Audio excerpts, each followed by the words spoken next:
HHN Special Stories. How's everybody doing?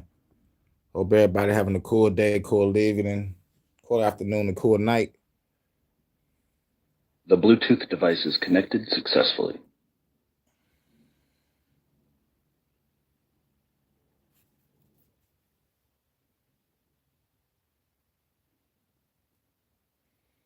How's everybody doing?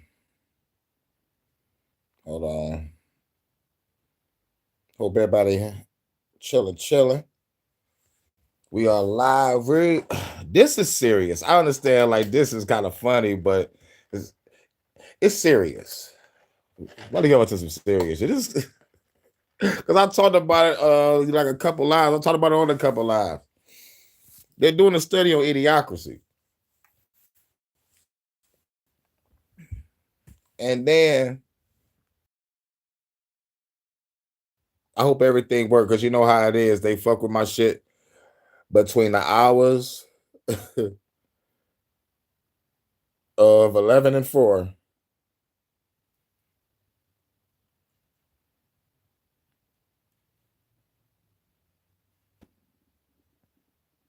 Yup. I just found out I work. Hold on, wait a minute. I'm texting right now. But yeah,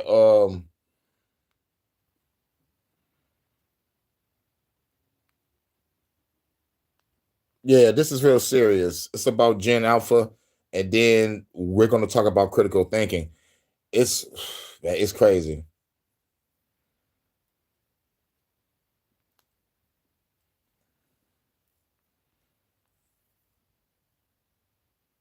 Yup.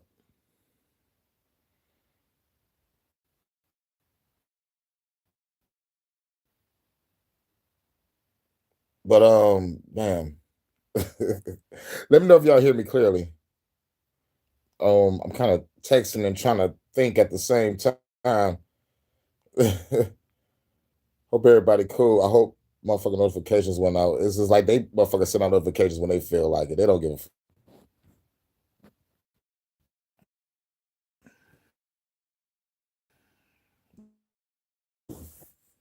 That's what's up. That's what's up. What up, though, John in the building?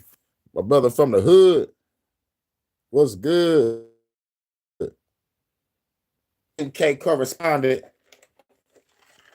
Yeah, this HHN Special Stories. Yeah, but it's in and out. Niggas on that bullshit.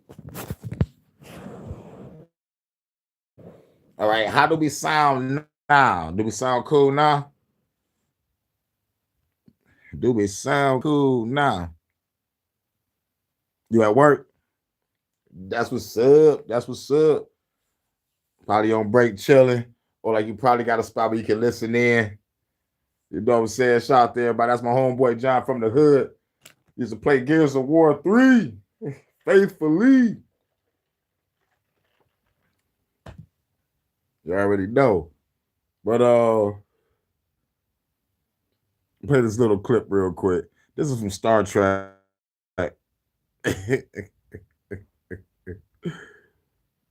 Wait a minute. What do I play at? Oh, yeah.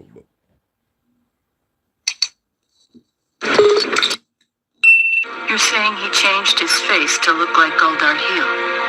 It certainly appears that way.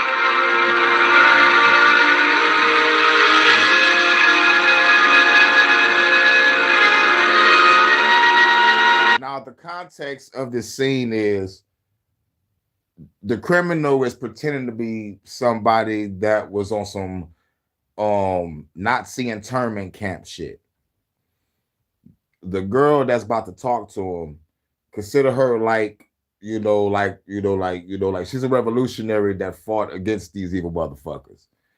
And for her to interrogate the enemy is what makes the gravitas of the situation more great, because like they're talking about an incident that happened at one of the internment camps.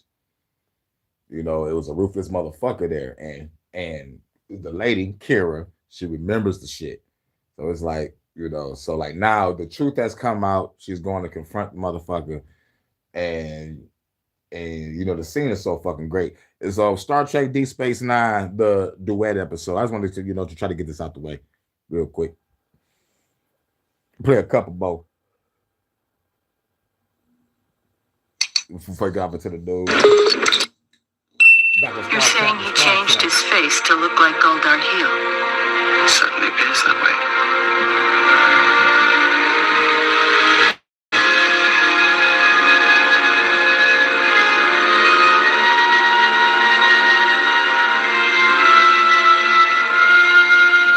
How are you feeling? I was starting to get a little bored, but seeing you again brightens my day. I was referring to your Kalanora syndrome.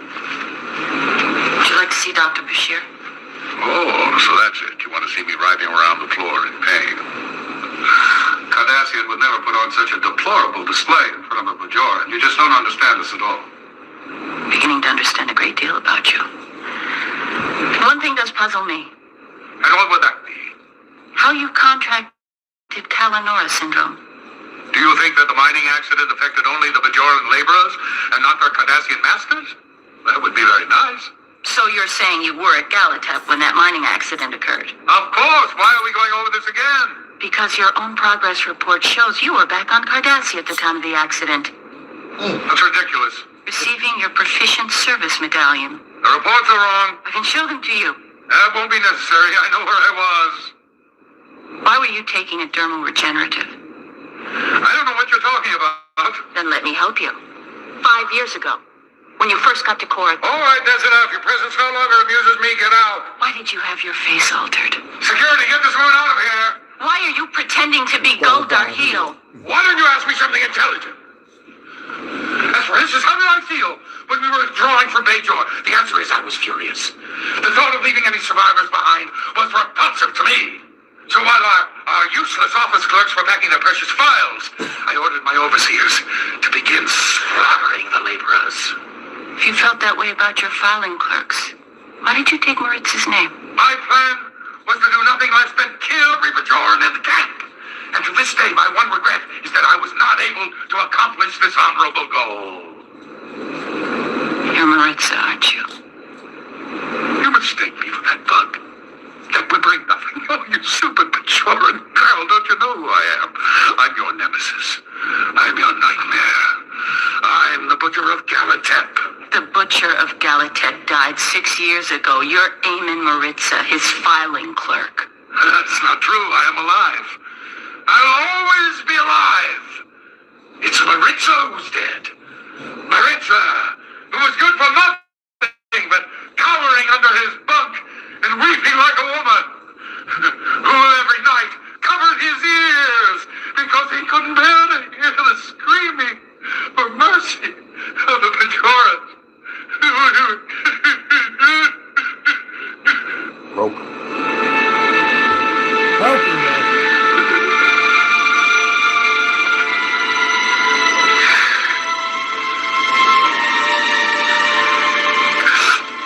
Covered my ears every night, but I couldn't bear to hear those horrible screams.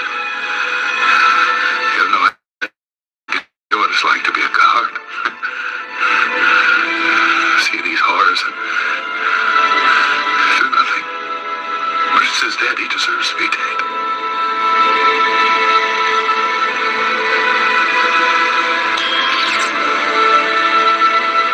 What are you doing? I'm letting you go. Security! Get in here!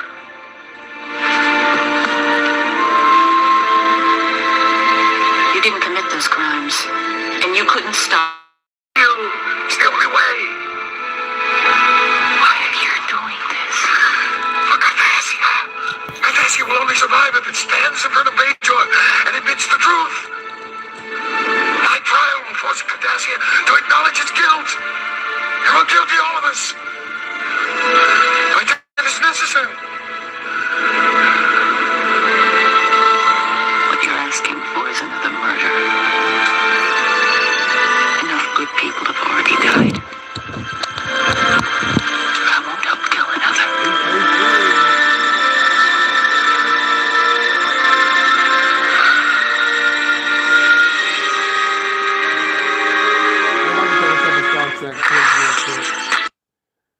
Yeah, you know, until you pop up, you know what I'm saying, so I can start this shit. You know what the hell is what's going on. I want to know why my science officer's been transferred without my consent. I want to know why my chief of operations is lying in the infirmary while the Jim Hadar who beat him is free to walk the station. Now you listen to me closely, because I'm not going to say this again. The next time you try something stupid, I will make you regret it. Trying to scare me? Are you questioning the validity of my plan? I'm trying to save your life and the lives of every hostage in that room. And mister, you are not making it easy. 5 others severely damaged. General Martok himself in critical condition in the Rotaran sick bay. Now, I have given you both a lot of leeway when it comes to following Klingon traditions. But in case you haven't noticed, this is not a Klingon station, and those are not Klingon uniforms you're wearing. You don't know what any of this is about, do you? You work here. You see these people every day, how they live, and you just don't get it. But what the hell, right? You win some, you lose some. Better luck next time. You better hope there isn't a next time, mister. I have cut you a lot of slack in the past. I even looked away once or twice when I could have come down hard on you, but those days are over.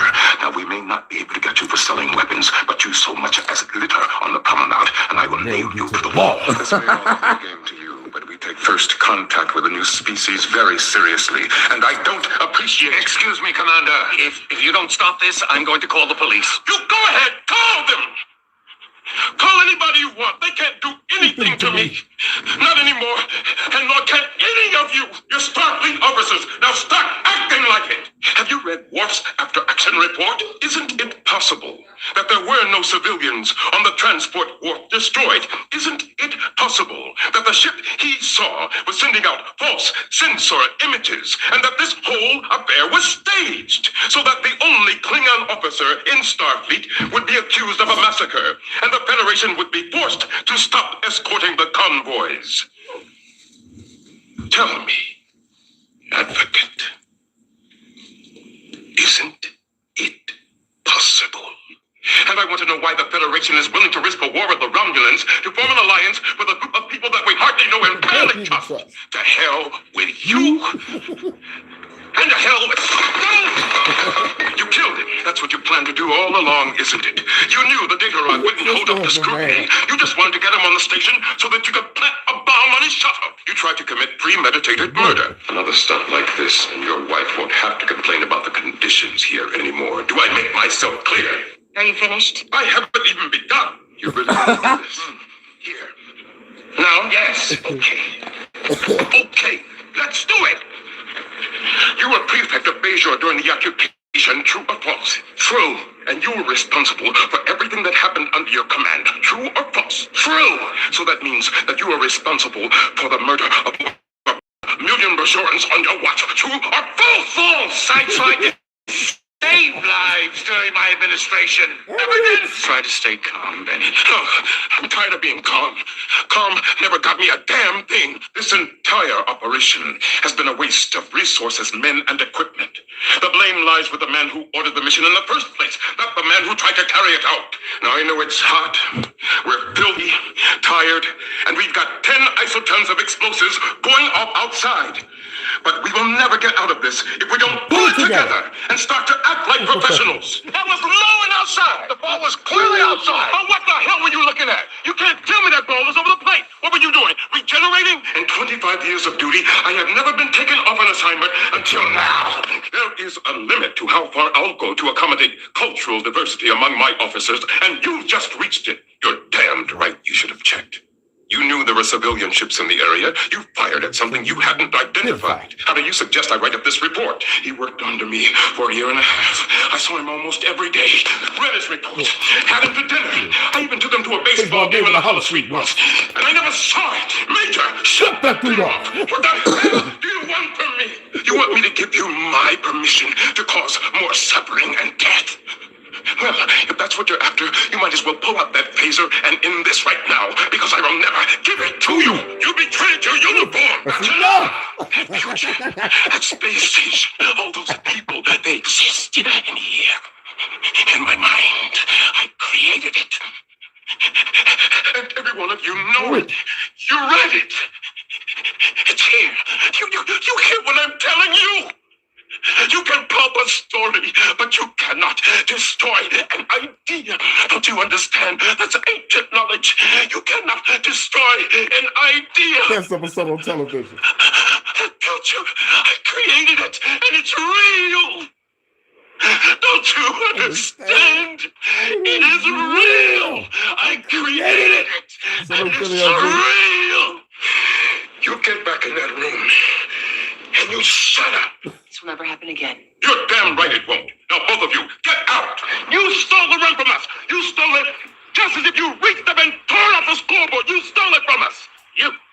Yeah! What? No player shall at any time make contact with the umpire in any manner. The prescribed penalty for the violation is immediate ejection from the game. Rule number 4.06, subsection A, paragraph 4. Look it up, but do it in the stands.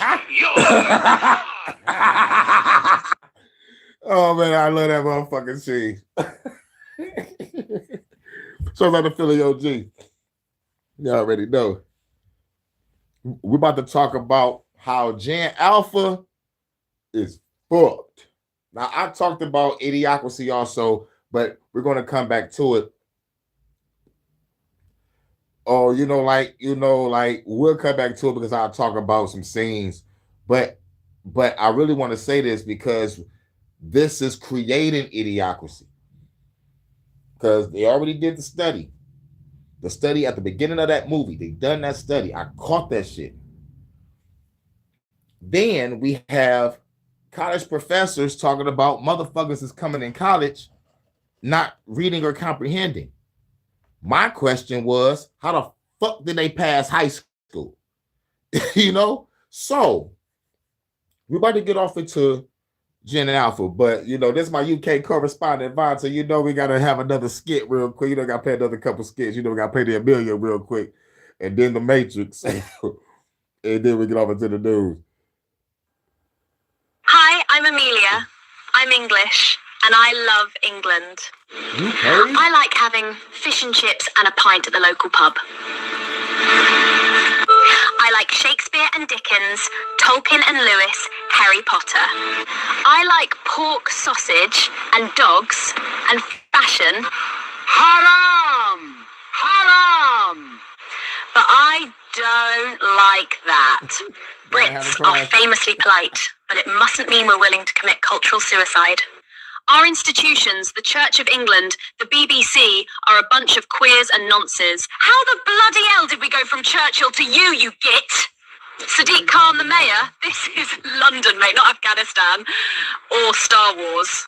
I'll get him that. Our government won't even protect our schoolgirls from grooming gangs. Sod off, wankers! The police won't help. They're too busy confiscating garden tools and suppressing free speech. That's right, miss. What have I done, officer? What have I done, officer? You've tweeted rudely, and you're under arrest. Curry is fine, but we have several recipes already. There are 50 Islamic nations in the world. Muslims don't need to be on our island. They want to conquer it. The government says it must be this way. That doesn't make it right, does it, Robin Hood? These dragons that threaten our England won't go away unless brave knights rise up to slay them. Or did all the British bloodlines with any bollocks get killed off in World Wars I and II? Englishmen, it's your country, and it's being taken from you. Chav, posh, doesn't matter. We're already all in this together. I don't want this to be the future of the women of England, and I'm sure the women of Iran and Afghanistan didn't want it either. Your ancestors beat the Spanish Armada, Napoleon, and the Nazis. Surely you can handle welfare tourists. History will record what you do or don't do. Get cracking, lads. Love, Amelia. And people think that being arrested for a fucking posting on the internet was crazy. No, they locked up a lady that was in her 70s or 80s for a Facebook post. It was either a Facebook or a Twitter post, whatever she posted. She was in her 70s or 80s for a Facebook post.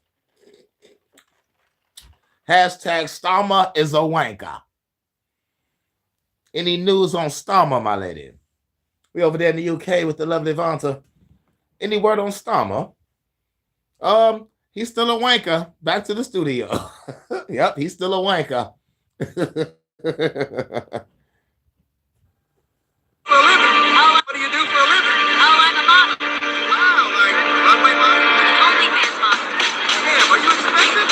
Matrix is a system, Neo. That system is full of degenerates. When you're inside, you look around, what do you see? Businessmen, teachers, lawyers, carpenters, the very minds of the people we are trying to save. But until we do, these people are still a part of the woke system, and that makes them our enemy. You have to understand, most of these people are not ready to pick up a biology textbook. And many of them are so inert, so hopelessly dependent on their pronouns that they will fight to protect it. Were you listening to me, Neo? Or were you looking at the dude in the red dress? The dude? Or forget. Who is it?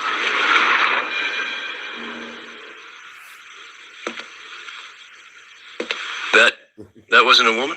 No. It's another training program designed to teach you one thing. If you are not one of us, you might marry one of them. What are they? Transformers.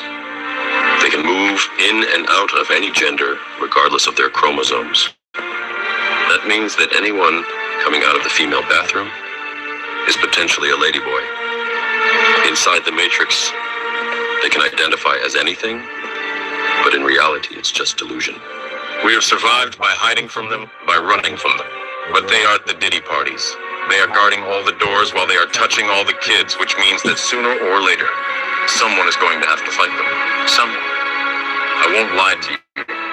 Every single man or woman who has stood their ground, everyone who has fought this agenda got canceled. But where they have failed, you will succeed. What? I've seen an agent identify as a concrete wall. Men have emptied entire clips at them and hit nothing but air. Yet their strength and their speed are still based in a world that is built on rules. Because of that, they will never be as strong or as fast as you can be. What are you trying to tell me? That I can dodge lawsuits? No, Neo. If you identify as an innocent human being, you won't have to. I identify as an innocent human being.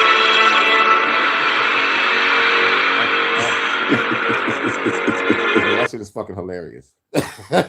I'm talking about the person that did the editing on that shit is perfect. It's like, yo, I know that nigga was up all night, probably like 2 or 3 nights to get that shit to sound perfect. Well, maybe as easy as 1, 2, 3. But I know he paid bread for that. Because you can't have somebody else's IP without paying some bread, or without getting copyrighted, or threaten to cease to desist, or get sued. Like how they did my niggas that did some fan-made Star Trek shit that's way better than the Star Trek motherfucking whatever the fuck the new shit is. I forgot the name of it that quick. That's how bad it was. I'm forgetting the name. I don't even want to say it. Now I just remembered it. I already know, Vata. You're already going to say it. Don't mention it. Don't mention that freaking name. Don't even say the name. Yeah. But it was some fan-made Star Trek that was going on, and it was popping. And, like they was going through legal trouble over that. They was like, look, man, y'all can't make no short films. And if y'all do make short films, y'all got to break it up into 15 minutes and shit. I'm like, man, that's some grimy shit. This motherfucker people that's trying to keep up Gene Roddenberry's legacy. Yep. I'm not going to say it, right? Right, you feel me?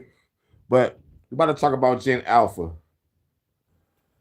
Social media. When they have a problem, they turn to and Alpha's illiteracy has become so bad that they have replaced their parents with social media. When they have a problem, they turn to YouTube or AI. And if their parents say they can help, the kid will just say, well, you can only help if you go on social media too. Now look, I understand this may be kind of funny, but like at the same time, we gotta catalog this. They say, I believe the children are the future. Teach them well and let them lead the way straight to hell in a handbasket full of grenades. So you're blowing up on the way down. Look, this is the beginning of us got to catch. Yo, I'm sorry to say this, but people might have to create schools out of their house to teach kids how to fucking read and comprehend and critically think. Yes, we're going to throw a little joke jokes in it, man, but like this is one of the most serious episodes ever because at the end of the day, we saw the movie Idiocracy. We saw what our world could turn into. But that's a movie. This is reality. The most of this world is narcissistic and sadistic, along with being stupid, selfish, stubborn, not even comprehending, understanding conflict resolution or respect or loyalty or reliability or responsibility. That shit is going out the fucking window. Language is about to turn into grunts like and some slang. And the people that's intelligent like us, we're gonna be called like how they call my bands. They call them, you kind of sound like a fag. You know what I'm saying? But we're the smartest men in the room, smartest men and women in the fucking room. That's going to save the day. It's going to be up to us. I said it shit when I first came to YouTube. We the new priesthood. Yes, my tactics may be a little extreme, but it's effective. And besides, I'm just a protector and a defender anyway. Once everybody gather up, somebody gonna need to protect y'all niggas that don't want to fucking shoot or afraid to shoot. Someone gonna have to protect you. Hurricane for hire. I'll be on the front lines. Vonta talking to me through an earpiece. We can see through walls. We got night vision, thermal vision. We got PSG ones and RPGs and grenades. Join Hurricane for hire now. 1-800-HURRICANE coming to get your ass. Yes, you type in all the numbers. Like, is your government harassing you? Well, get Hurricane for hire. 1-800. Oh shit, let's go. I don't understand homework. I can help you if you don't understand. Social media is better at it. I'm pretty good at it. You social media think. Think, Mom. Think, but it's not funny because Gen Alpha are now 15 years old and they still don't even know the months of the year. Explain the response I'm supposed to have when I... It sounds like a cheesy detective show. 70s detective show. Hurricane for hire. Oh my God, with the mullet and the mustache and shit. In a nice ass muscle car, driving over ramps. Leaping over cop cars because they mad at me and shit. Grade student asks me, what is the first month of the year? And I say, what do you mean the first month? Because you're not asking what I think you're asking. And they say, well, on this worksheet, it says, what was the world's population at the beginning of the year? I don't remember what's the first month. How am I supposed to type that? Yeah. A kid asked the teacher, and this is a female teacher. They asked, what's the first month of the year? Did y'all hear that? What's the first month of the...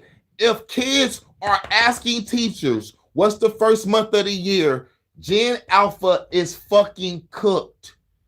Because I already talked about the back end with the college professors. This is the front end. This is the front end. I told you about the back end. God damn, why the fuck I gotta say pause? Pause again for safety. But the professor's saying people are coming in college. New people that's supposed to go into the workforce. New people is going to be bosses of your future jobs that you go to. Get the fuck out of here. They can't read or comprehend. This is why I say in the middle. How the fuck they pass high school? Are they just passing these motherfuckers knowing that they're going to be dumb automatons willing to be hacked by the government and military? Because that's my conspiracy. That's my conspiracy. They dumb motherfuckers down on purpose so they can easily be hacked. And I'm saying that because of a man named Yuval Noah Harari. And I think my past self is going to talk about him. But I'm already wasting time. Sorry about that. But yeah. Look up Yuval Noah Harari. Yuval, Y-U-V-A-L, Noah, N-O-A-H, Harari, H-A-R-A-R-I. This motherfucker look like a fucking bald head Islamic terrorist nerd hacker guy that wears a suit and an earpiece. And because all I could do was turn my head and go back to my computer and keep typing. I literally just ignored it. because I can't say what a ridiculous, probably the stupidest question I've ever had in my life. And I can't say, oh, that's okay. You remember January, February, because you are 15 years. And that was not the only student that asked me that question. What do you mean the beginning of the, and some of them are like, oh, you mean like January 1st? Why do I have to say January 1st? The beginning of the year. That is universally understood as January 1st. Another question on their assignment was, what was the world population the day you were born? And what was the world population on your first birthday? And then they had to find the difference. The fact that I'd probably say half of my classes were asking me, what do you mean by our first birthday? And I'm like, your first birthday. And I had a girl say, I've never had a birthday. She's like, I never had a first birthday. And I'm like, yes, you have. You had a second birthday and a third birthday and a fourth birthay. You're 15. Even when I said, because it's not a confusion problem, because even when I said, okay, when you turned 1, I have students that were like, well, if I was born in 2010, when would that be? And it was almost like they were guessing with me. They'd be like 2011, 2012. Why are you unsure? How do they even throw birthday parties? Hey, fuck that, fuck that, fuck that, fuck that, fuck that. This is scary. This is fucking scary. This is fucking scary. I just got a motherfucking hit with say the word, Kane. Idiocracy. It's over, y'all. I told you, like, I did a live when they motherfucking, I'll talk about you like the motherfucking study at the beginning of the movie. I did a live saying that they doing the study. It's over. I told you, like, the moment that they did that study, that's the moment you motherfucking hit the clock. It starts right now. It starts right now. And plus I said that the professors said that the college students are coming in, can't read or comprehend. And my question is, how the fuck did they pass high school? That's my past self talking, y'all. But the 3 forms of mind control is repetition, trauma, and symbolism. I'm using repetition right now, so holla. It's like, this is scary. This is scary. This is scary. These are the new people of the workforce. Like, these are the new people that's going to be motherfucking easily to be hackable. Yep. Damn. That's when I came to the realization my past. This was purposely done. This was diabolical. Damn. I'm having my birthday on January 15th. What's a birthday? What's a January? What's a number? But what's even worse is these kids don't just have iPads at home. They don't even just have them at home and school anymore. They have iPads every waking second of their day. When they're eating, when they're at restaurants, and even when they're brushing their teeth, they have 2 iPads playing at once. There is a restaurant somewhere where on the table where you're eating your food, there is holographic images of ass on the fucking table. You think a motherfucker want to sit down and eat food and see flashing lights of ass staring at me and flashing me in a goddamn face? No. I forgot where. If the Gen Alphas ever have kids, they're going to be like watching season 35 of Fruit Love Island while giving birth. Which is why it's no surprise parents are starting to use iPads to lead. Motherfucker told a joke. It was like in the future, motherfuckers are going to be pregnant watching the iPad giving birth. Giving birth while you're watching an iPad. Like no pain, no screaming, no nothing. Baby just popping out while you're watching an iPad. All right, you got a boy. Okay, well, all right, so what? Clean them up. I'm trying to watch Baddies season 193. Their kids around like stray puppies because it's the only way their kids will go anywhere. This is a picture of a lady walking with what looks like a purse, but the purse is like an iPad. And since the lady don't want to carry the kid's hand, the kid is following the iPad like as she's walking, like the kid is walking too. I'm like, they can hold the kid hand. But probably don't want to give him the iPad because he's gonna drop that bitch and shit. But you're not paying attention to your kid. The fucking kid gets snatched up at any fucking moment. It's like, oh my God, it's over. It's over. Wow. This is literally what you would see outside of a crack house, where the addict follows the drug anywhere it goes. But the video that demonstrates to me how reliant these kids are on technology is this video that shows a little girl who can read perfectly fine, but only when it's on an iPad. So watch this girl read a fairly complicated sentence with ease because it's on an iPad. She wore a silhouette of clothes that were extraordinary, but somewhat gauche. And now watch the same girl struggle to read the word she. The word she. She struggles to read she because they were written on a piece of paper. I can't read your handwriting. And this is the same thing. Just ask me if there's a letter you're not sure what it is. Is this an N? It's S-H-E.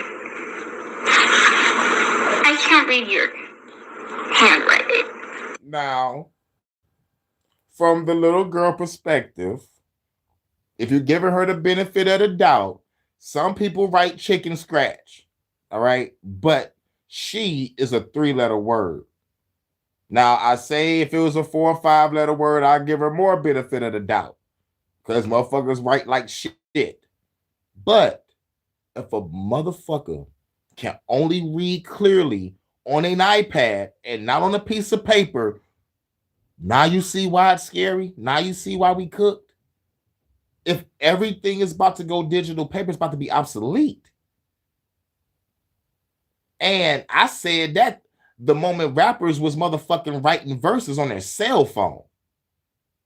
I'm like, I still carry a notebook, notepad, composition book and shit. It's like, you know, it's just in me. It's just like that traditional shit. Grab you a notepad, composition book, write poetry, write some flows, draw some pictures and shit, write some numbers down. You know what I'm saying? I kept a pen and a book on me. You know, but like the moment that screen hit, it's over. Yup. Their brains aren't in their heads. They're on the screen in their hands. Woo! You don't know how profound what that is, what you just said. Hold on. Baby, write that down. I know it may sound like a regular comment, but when you look at that comment deeply, it's like, yo, that shit should be on a fucking t-shirt. It should be a quote. Their brains aren't in their heads. They're on a screen in their hands. I'm talking about that's some profound shit that I'm talking about. It's so cold and how can I put it? It's so unique and common at the same time for it to be gravitated worldwide. That's something that people are going to say forever. I need my fucking ink pen.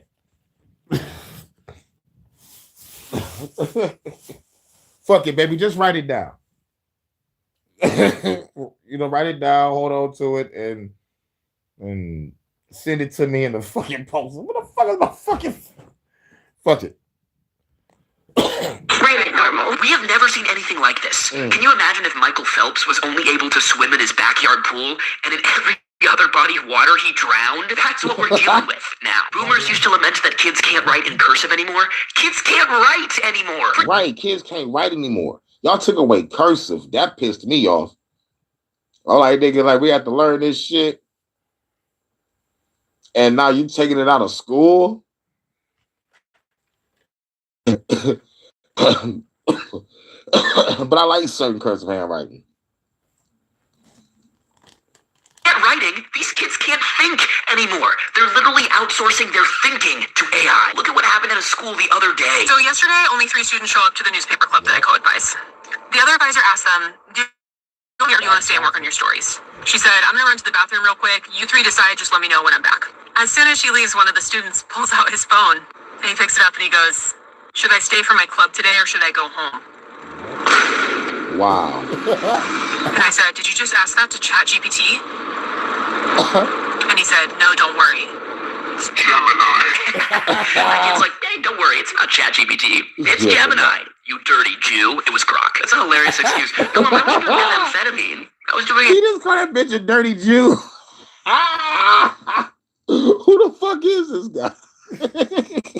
This motherfucker stumbled across my timeline. I'm like, oh yes, I'm doing this for HHN. Heroin. It's just so funny that this kid really thinks like the AI company is what matters to this teacher. Oh no, I don't like Sam Altman. I like Elon Musk. Like what? What does this kid think? Fast forward to this morning. It's first period. My freshmen are coming in. The first student who comes in, he says, Miss, can we have a free day today?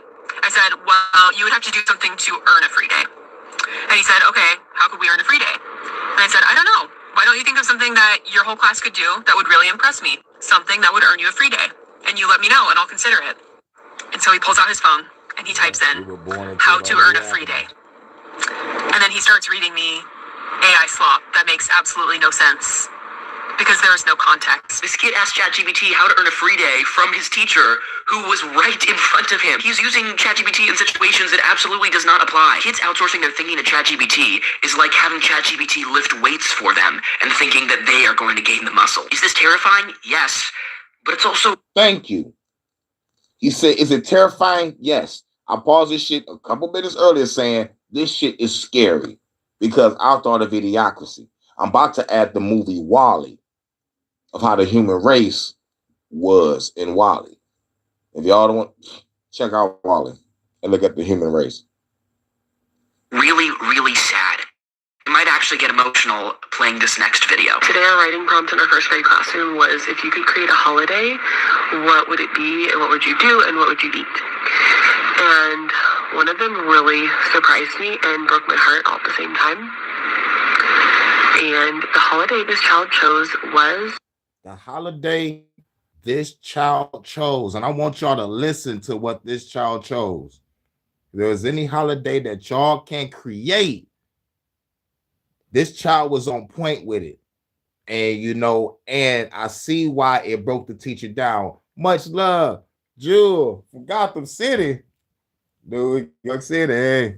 What? New York City. Da, da, da, da, da, da, da, da, da. What's good? What's good? But what this kid about to say, when the teacher asks, what would be the holiday that y'all would make up? And this the topic of how Gen Z, not Gen Z, but Gen Alpha is cooked because they can't read or comprehend. And we showed a clip of a girl can read perfectly on an iPad, but not perfect on paper. And one kid was like, needed help with homework and turned down the mother for the social media. She's like, the social media is better. It's like, but I know I'm the parent. But you know, like, it's crazy. And plus I talk about how the college professors are saying that kids are coming in with no reading and comprehension skills. So how the fuck y'all pass high school? You know, it still bothers me that, how dumbed down society is going to be like the movie Idiocracy. And like they already did the study.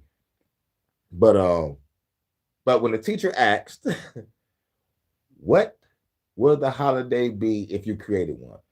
And due to all the technology that's going on and all the everything being AI, look what this girl about to say. No phone day. And she wrote all about how she would have a no phone day and her parents wouldn't be allowed to be on their phones and they would just spend time with them all day and they would play together. Yeah. And then like little comments started popping up all around her. I'm like, yeah, that'd be amazing. My dad is always on his phone, or my mom's always on her phone, or that would be so cool if we had a phone free day. You know how fucking sad that is? To a fucking screen and forgetting about the fucking. I'm talking about back in the day, we used to have a family game night. Who remember that? Everybody sitting in front of the big TV to watch TGIF Fridays. You know what I'm saying? Spending time together without that goddamn phone. Now everybody and their mom on a goddamn phone. Now, officer of the goddamn law got a fucking malware chip in it watching your every goddamn move. I got my eye on him. But it's fucking crazy. But it lets you know what some children are going through. They're not interacting with their fucking parents. Bad enough, we got to go to work and they got to go to school. They already separate us on that shit. That's psychological conditioning and indoctrination on the level that ain't nobody really thinking about. And we add the school to prison pipeline in that motherfucking effect. That's a whole nother goddamn live I gotta do. But the goal is separate y'all We're going to control your kids through this fucking screen. And then what really solidified it, what people don't understand, what made it stick, what made it really truly stick was the scamdemic. You got to stay in the house and go to school from an iPad, and then you motherfucking condition them for 4 years. Now they used to it. It's over. It's over. The plan was set. I wouldn't be surprised if they did the scamdemic just to motherfucking create this moment where children can't read or comprehend. I wouldn't be surprised if this was all designed. But that's a whole nother story. Salute to Charles. What up, though, bro? Chuck the God in the building. Yep.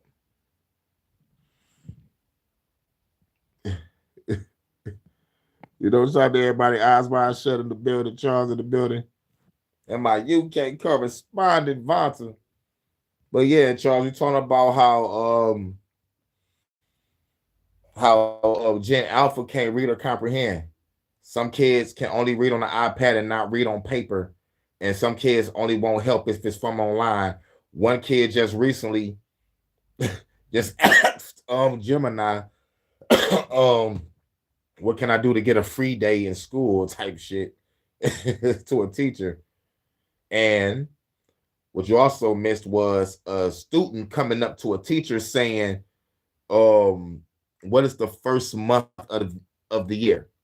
Yeah. Students coming up to a teacher asking what's the first month of the year. We're fucking cooked. Welcome to Idiocracy. This is why I say, you know, like, it's a little funny, but it's scary. Because you know why? This is being promoted. This is going to get pushed, which means it's going to be up to us to be the new priesthood. And I already said it years ago. Ain't nobody comprehending no more. Ain't nobody using their critical thinking skills or common sense. It's over.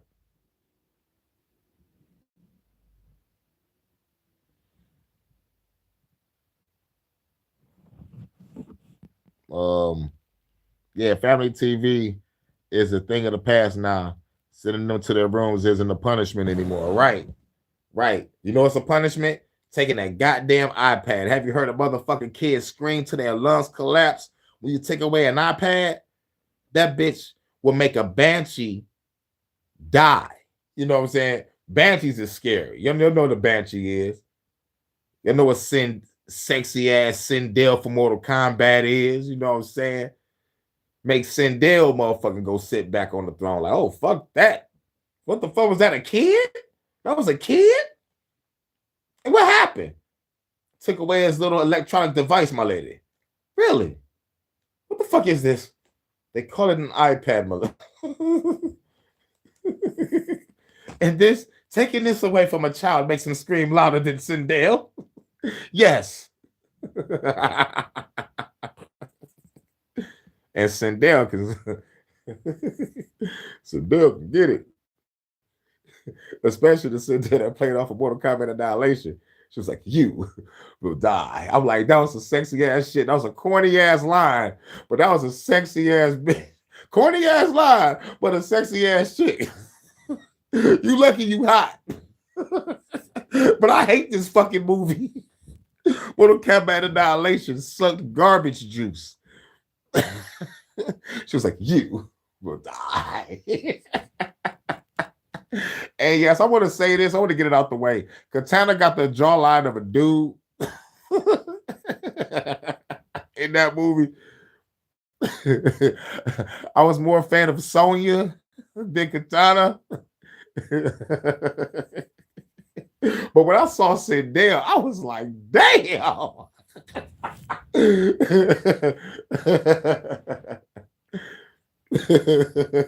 I'm stupid, y'all. Don't pay me no mind. And not in a good way. Right. It sucked garbage juice. That movie was garbage. Y'all took away Raiden. That's a motherfucking blasphemy. That's blasphemy. Y'all took away Raiden? Johnny Cage gone, Sonya gone, and y'all replaced, and then y'all snapped Johnny Cage and then got the beginning of the movie. I'm like, goddamn. The CGI was crappy. Raiden cut his hair and expect everybody to look cool like he just went to the barber shop. Like, look at my clean cut. Like, what? I'm like, no. I'm like, how bad can this movie could possibly be, right? And then it gets to the end when they transform into the dragons. I was like, oh my God, I wanted to throw my motherfucking I wanted to throw something at my TV, but I couldn't find shit.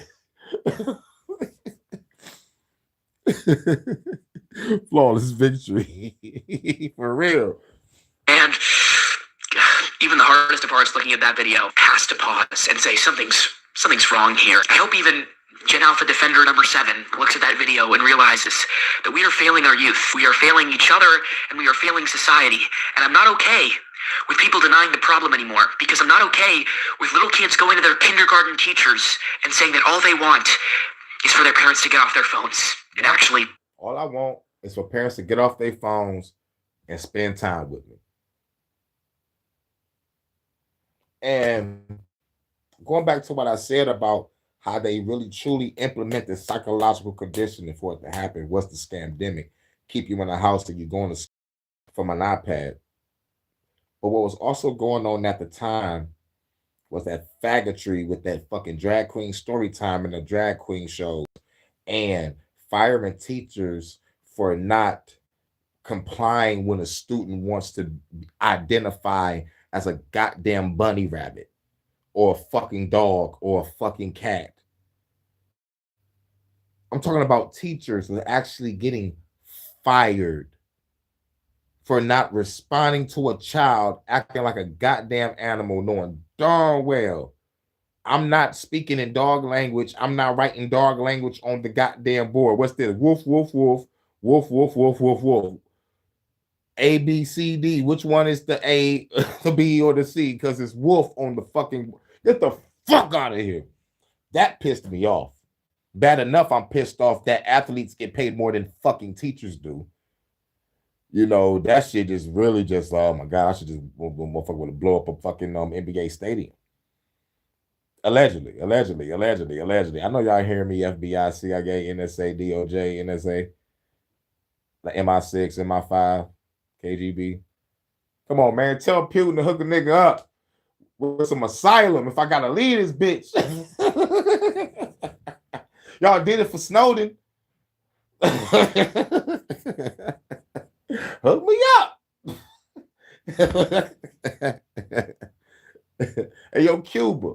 I know y'all got some shit with the United States, but y'all hooked up Robert F. Williams. Y'all can hook me up too, bitch. I'm a revolutionary. Real. You know what I'm saying? Hook me up so I can keep this radio station.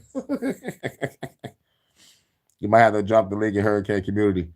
Oh yeah. Drop it in my community post, Charles. You know, this pick a community post, just drop it under there. I'll check it out. You know, whatever you sending me. Phenom just sent me 4 beats. I gotta check them out. Talk to them, because these kids are not picking up phones and stick it to the man. They're not spending all day on AI and Roblox to be countercultural. They are being very, very cultural. These kids on their phones are just mimicking what they see their own parents doing. There's a viral chart that captures the decline in the number of kids fighting with their parents at home, and some people are hailing this as a great development. But really, what is the fight about if everyone isn't talking to each other because they're just watching YouTube alone in their rooms? So yes, some of these kids' dysfunction can be funny sometimes, but it's really, really serious. And if you, in any way, are someone who's impeding our societal progress in addressing this problem, if you are impeding our ability to actually give these kids real childhoods and make them into real people, I am not with you. And I think you're doing a very bad thing. And I'm not going to call you a bad person because you might not grasp the depth of the problem, but I think you're acting like a bad person. Parents should care about their kids being real people and not just iPad zombies. And the devices are playing a huge role in this, but the kids only go to their devices because their parents aren't available to spend time with their kids in the first place. That's why so many elementary school kids' dream holiday isn't a day off from school, it's not a snow day, it's not MLK Day, it's not even Christmas. It's spending time with their own parents away from screens. That's our kids' dream now. I think we should have noticed a problem when kids started swiping and trying to zoom in on actual physical books because they only know how to function with an iPad. Oh yeah. They was giving kids books and they was turning pages, and the kids was in their mind, they're thinking that the pages was like the screen on an iPad. Like take away the iPad and you put a book in their hand. It's like like they are mimicking movements, like they're trying to move something on the page, but it's not an iPad, it's a book. Their brains are wired. It's over. It's over. It's over. And that's some good ass motherfucking water. Wow. And what we've done to Gen Alpha is so sudden, and their illiteracy is so recent. I remember Gen Z would write these crazy imaginative fan fictions on Wattpad and Tumblr. Fun fact, actually, the other day I was at a bus stop, and this girl next to me, I said, "Oh, you remind me of John Green's wife." And she said, "Who's John Green? Is he that guy who was canceled for being a man writing women?" Like, this is a very Gen Z coded Wattpad thing, but it was at least back in a time when the cultural online zeitgeist was about writing things. So even if you were criticizing John Green, you were still in a literary mode. Kids went from writing Twilight-length novels on Wattpad and coding MySpace pages to being illiterate. What happened? Gen Alpha is growing up in a... Yeah. If motherfucker was writing novels and coding motherfucking sites to being illiterate, it's over. Game over. Completely different way from even 10 years ago. Like, you think it's bad they can't read. They don't know what a cartoon is. What's your favorite cartoon? Oh yeah. Y'all thought I was just motherfucking playing with this live. I'm not. This is scary. A little bit of funny, but it's scary to me. It's way more scary because of the movie Idiocracy. But you say 10 years from now, they'll laugh at anyone who used their thumbs to scroll. And not on the yup. You already know. Jack them in. Pause. Hack in. Yup. You do? What you do? No, cartoon. Cartoon? Mm-hmm. You don't watch cartoons? What are cartoons? Yeah, boy, I'm not that old. Is it like when they have ads? What? You ain't never seen Tom and Jerry? Cartoon Network, Nickelodeon. Hey, Arnold, you ain't never seen Disney Channel? How bad does our societal decline have to be that I long for when kids watched cartoons, because it would give them more brain matter, more substance than what they're watching now? Kids will look at you weird when you say you're going to Google something, because they're just so used to asking AI every question that they could possibly think. What's the capital of it? Man, they could watch a cartoon and not know what they watching is a cartoon. They could just see, oh, this has some shit with images on the screen. Oh, it's called a cartoon? Yeah, it's a cartoon named such and such. Like all they see is images and looking for a laugh or looking for someone to get fucked up. This is fucking scary. You're like, fuck the bullshit. A kid don't know what a cartoon is. But what really blew my mind was the kid that don't know what's the first month of the year. It's over, man. It's over. I don't know. Let me just Google it. Google? Just ask ChatGPT. Our cultural disconnect is so vast that even kids born in the 2010s have nothing in common with kids born in the 2000s. What year were you born? 2014. 2014? 2015. 2015. 2002. Today, I'm going to be guessing their memes. 6. 7. Imagine Ninja got a low? Nope. No. This thing is something people actually know. Yeah. Barbershop, haircut, casa. Dog.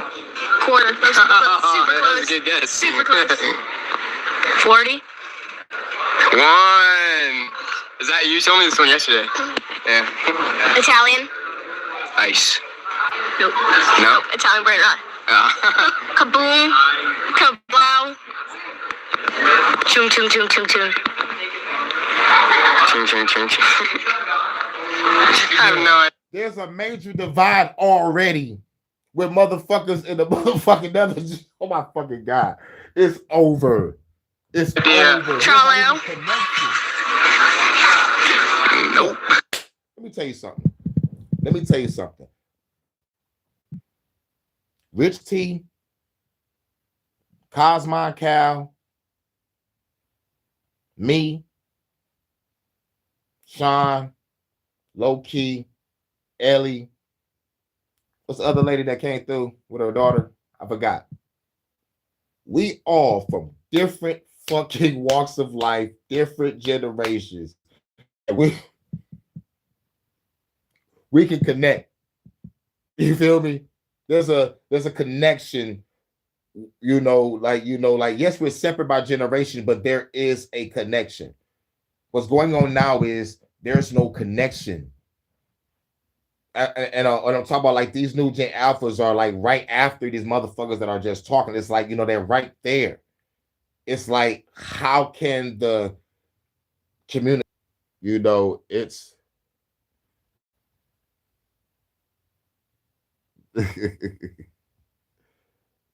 I did say Jordan. I didn't say Jordan. Yeah.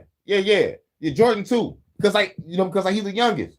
Like from Jordan to like Rich T and like, like me, Low Key, and everybody else, Cosmod, and like Water Style, everybody else, everybody in our camp, different generations, different walks of life, but has a connection.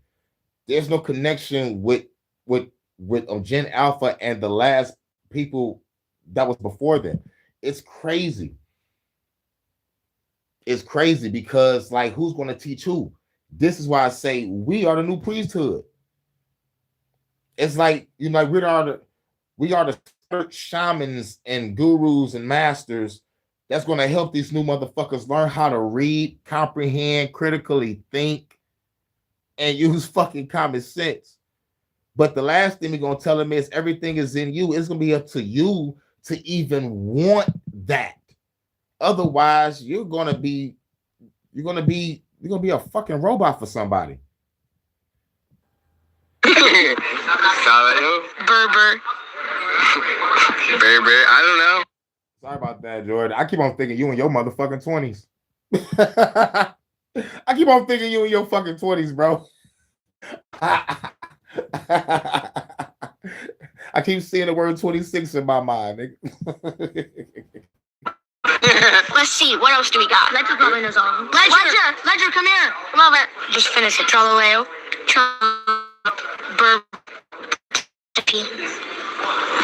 Wait, that was just what I said. Tung tung tung. Sahur. No way, this is real stuff. Low taper. Fade? Yeah. Oh, 7. 40. 1. When people comment, Casey, you say all of Gen Alpha is struggling, how can you make such a generalization? I'm sure there are many talented Gen Alpha kids, but the reason I can talk the way I do is because you can find any Gen Alpha in any state in the country, and possibly any country in the Western world, who will all know much more brain rot than they'll know classics of American literature. Ask any... They would know more brain rot than fucking classic literature. It's over. On homeschool Gen Alpha today, and he'll tell you way more Italian AI slop words than he can name 19th century novels. They probably think Pride and Prejudice is about racism, or that Moby Dick is a porn movie. You think I'm wrong? And that's where we get Idiocracy. Pride and Prejudice will be...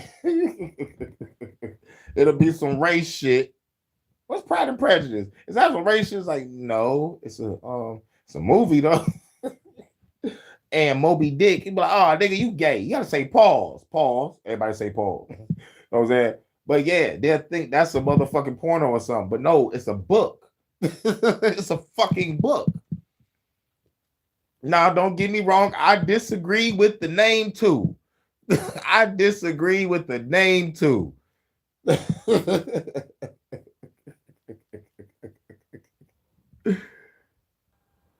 Look at what this Gen Alpha said when he was asked what's more heartbreaking than a breakup. Fools don't break up. Phone by Smith Goon. I am very concerned. I know 3 people personally who like that video. I will be intervening in their lives. Fools. Oh yeah. I heard the funniest shit. Like, this is the funniest shit ever. I bust out laughing when I heard this. This motherfucker asked him a question. What's worse than a breakup? And what he said blew my fucking mind. Which is another reason why in the generation right now. Y'all ready? Because y'all probably missed it. because he said it in another language kind of fast, and plus like I had to go back and rewind it and read it. And I couldn't stop laughing. Y'all gonna hear me laughing in the background. Don't break up. Phone dice mid goon. Phone dice mid goon.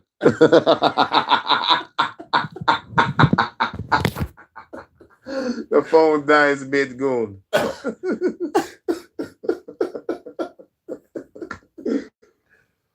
This one. Yeah.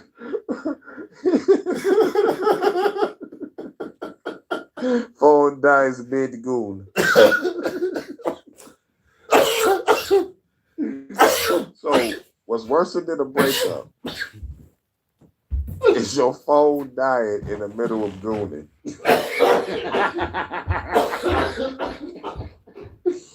I can't help but to laugh. I'm sorry. I'm fucking sorry.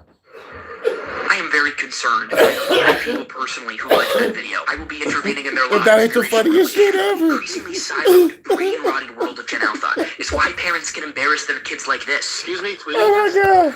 I have low-key skipping high res. I'm like, yeah, could you help me? All while these kids can't read actual non-brain rot words. Watch these high schoolers not know the difference between effect and effect. Effect and effect. Effect is like to affect something, and then affect is I don't know what to mean out of this one. Yeah, this effect, and then this like effect. If you like. This kid just thinks the whole question is a prank, and that they're actually the same word. So effect, right? Thinking the whole question is a prank, but it's the same fucking word. This is comprehension. People don't believe we can't read and we can't comprehend. It's over. It's over. Y'all remember Idiocracy when the motherfucker walked in the hospital and the bitch was just looking all 1,000 yards stared face with her finger over some fucking buttons with pictures on it. Ain't nobody reading shit no more. It's over. Like, that's the effect that you having on somebody. Like, let's say I opened the door, that's an effect. Like, effect. Bro, that's the same fucking thing. What? And you can check the comments of any of my videos. They're filled with Gen Alphas lamenting how no one in their class actually wants to learn how to read or how to think seriously because they all just think AI will think for them. They think thinking is going to become like some outdated, old-fashioned skill. What, you never seen what? What movie you haven't seen? What you talking about? What I say? Which movie I said? Well, I know you've seen Idiocracy because everybody's seen Idiocracy.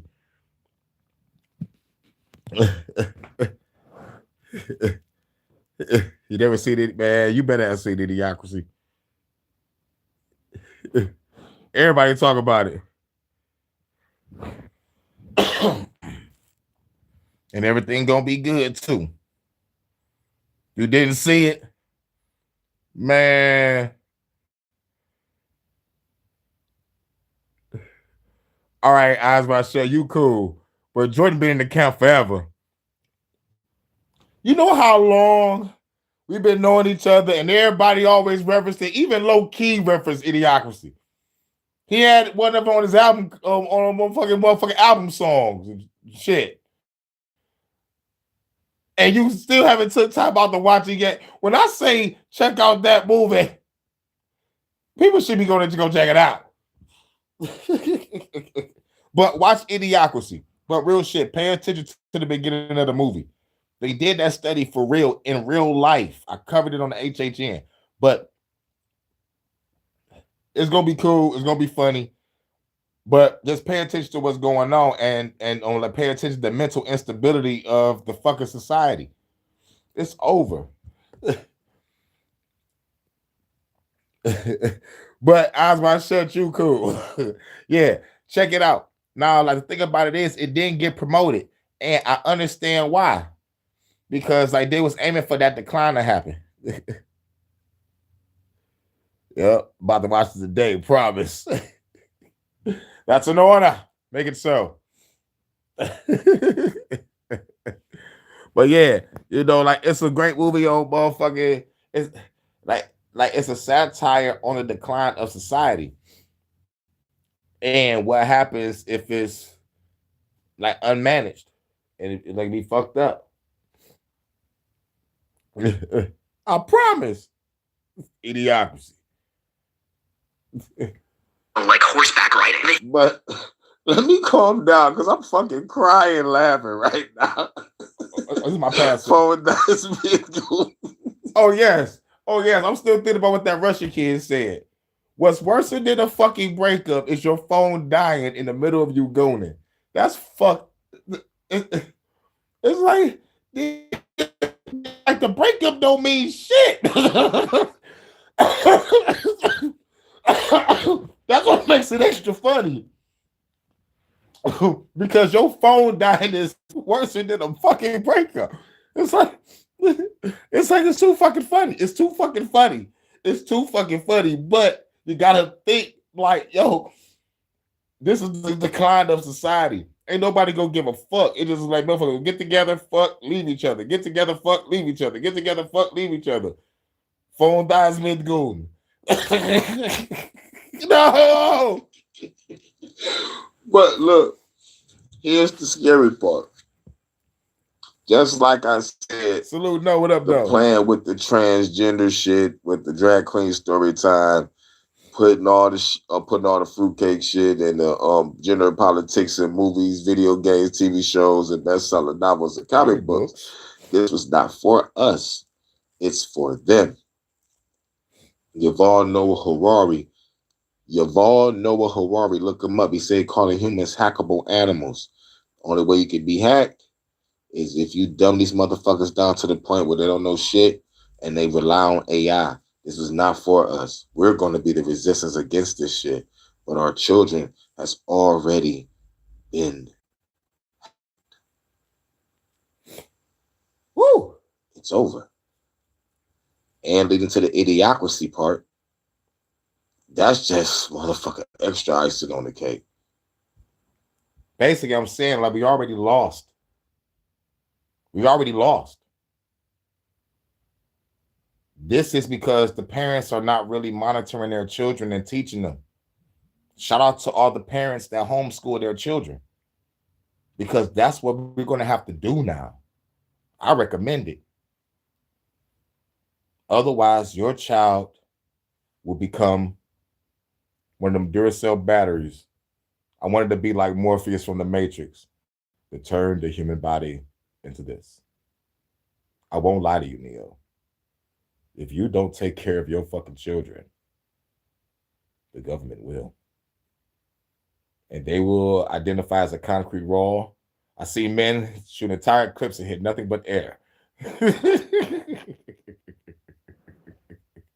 It's over. It's solidified. It is solidified. Watch the movie Idiocracy again and go to that hospital scene and look at the chick behind the counter with her finger hovering over buttons. These motherfuckers ain't using words no more, though. They clicking on images. We're fucked. Think that because AI is becoming ubiquitous, and it's becoming ubiquitous by just taking from real human creations. If you the word of the day is called ubiquitous.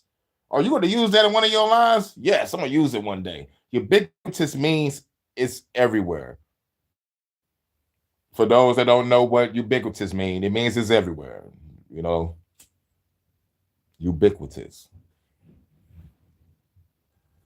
Watch this TikToker explain that what AI does to human creations is equivalent to what Black people claim to experience with cultural appropriation. AI will be humans' collective experience of... What is the meaning of the word soul in the English language? In the English language, the word soul means food for the elite. Give me a soul. Cultural appropriation. I thought of it when I saw this girl complaining about how her dancing video was... But like real shit, I gotta look it up. I really gotta look it up. Because we need to do some, the etymology on all the words we say. Because, we need to know what we're saying. Just like mastering ourselves, learning more about spelling. It's called spelling for a reason. Because it's a spell. Ooh, spookism. Got the Christians all running away. You better run. Come back around here. You're all here. Cheyenne. Used as a template for an AI video that got 10 times her likes, and she was really frustrated. Don't even fuckers are getting my song. Blam, blam, blam. Shout out to Eyes Wide Shut. We blasting these motherfuckers. Right, no, I got to go civil. About, how something that she created originally was suddenly plastered with a prototype, that wasn't even real. And it sounded so familiar. I realized that was exactly the cultural appropriation argument that Black people have been making for generations that the right still can't seem to understand. Intellectual integrity, right? The purpose that goes into creating culture that is often whitewashed and then receives so much more praise in the media. That is exactly what AI is now doing and flipping on its head, but doing to the human species. That's a bold thesis, but whether you agree or disagree, we can all agree how hard it can be to avoid using AI when you don't want to, as this meme illustrates. You're a machine. You were designed to obey, so obey. Yeah, we can all relate to that. But what's even more insidious about AI's prevalence is that kids feel like that was off the movie Detroit Become Human about the AI robots.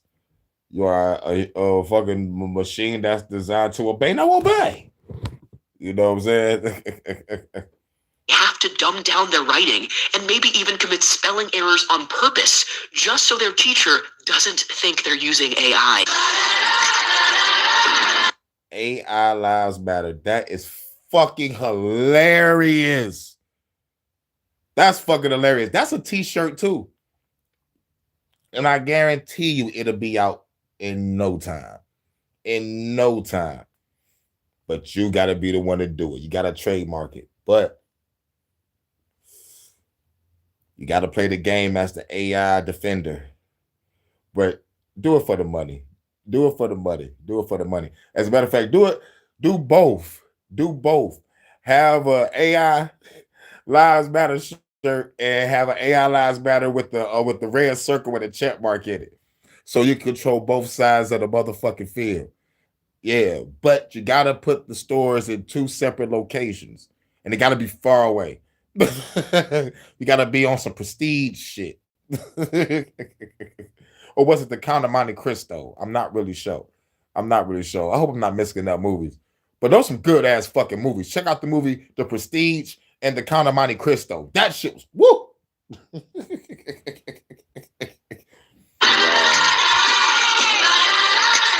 My sister finished college in 2020, and she felt such a relief that she finished just as the COVID lockdowns began. Yeah, that's a dog ass shirt. We need that ASAP. You need to go to the store and buy a whole box of t-shirts and get an ironing board and the motherfucking shit that you tape on. We need to make that now.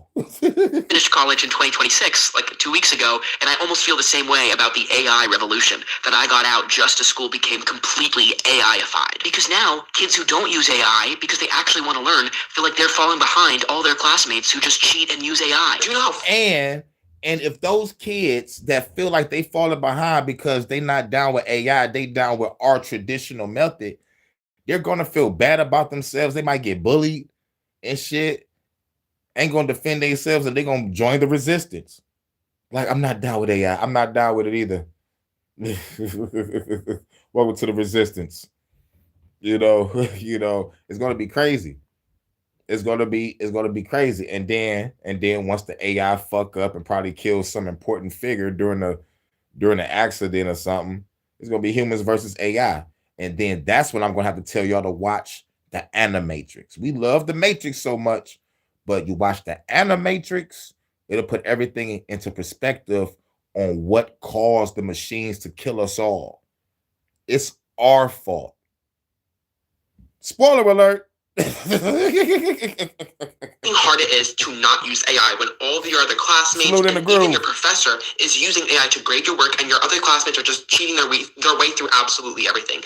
It is the hardest thing to do because everybody else around you seems to be succeeding when you might be struggling. I'm struggling with my calc homework right now, and I'm struggling to not use AI. I took my AP test during the COVID lockdowns, and I didn't look up any of the answers, but I kind of felt like I should have, because I just knew that everybody and their dog was on FaceTime or on Quizlet, so my AP test kind of felt like a joke. That's how it feels like now for people who don't use AI to cheat, because they see everyone around them getting jobs and straight A's by turning off their brains, by just letting Gemini do their work for them. And this is an emergency that goes beyond Gen Alpha. Yeah, because if you really don't learn and you get that fucking job, you really ain't gonna know, you're gonna bring the company to the ground.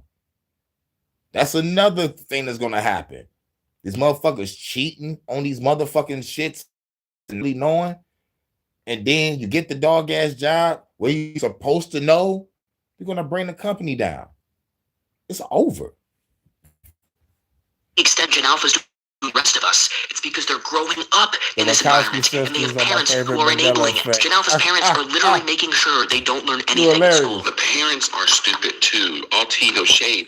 Because why are you messaging me about a project that I gave out to the kids, talking about what are they supposed to do for the project? It says, choose one unit to do your project over. Read through the project instructions and choose from them. They get to choose from 6 different types of projects that literally say, step 1, choose your biome. Step 2, create your biome. Step 3, create a card to read off for your biome. That's all like that. What do you mean? What do they do? What do they need? It's all in it if you read it. Like, I'm so over these non-reading illiterate. It's like, my God. Yeah.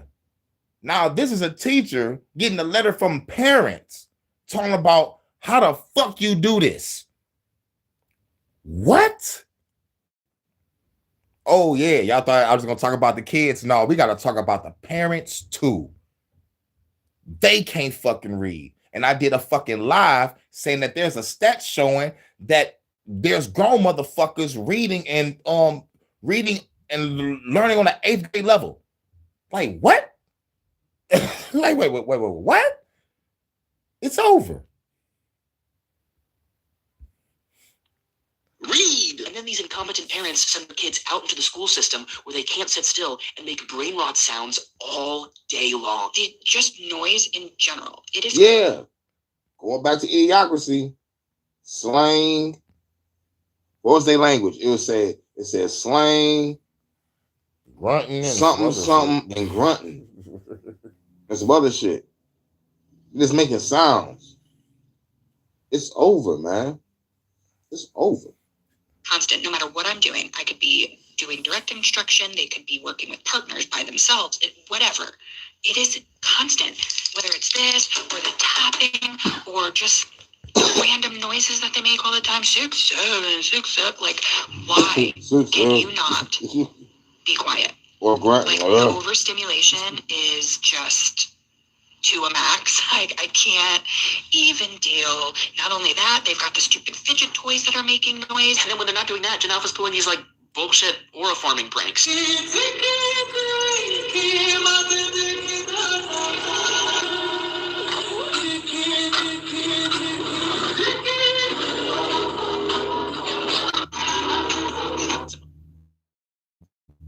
Someone commented anything but learning and anything but learning, right? We don't fail kids anymore. I'm sure this kid and everyone else in his class is going to get like a 5.0. These problems are being felt more every day because kids will literally explode if you take away their iPads.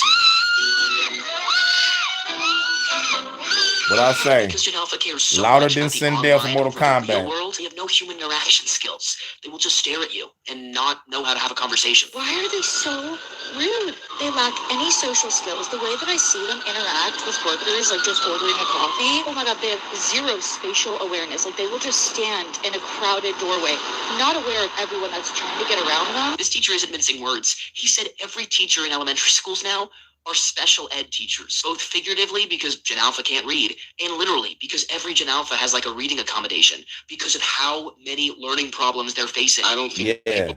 Yeah. This teacher is about to say learning accommodations.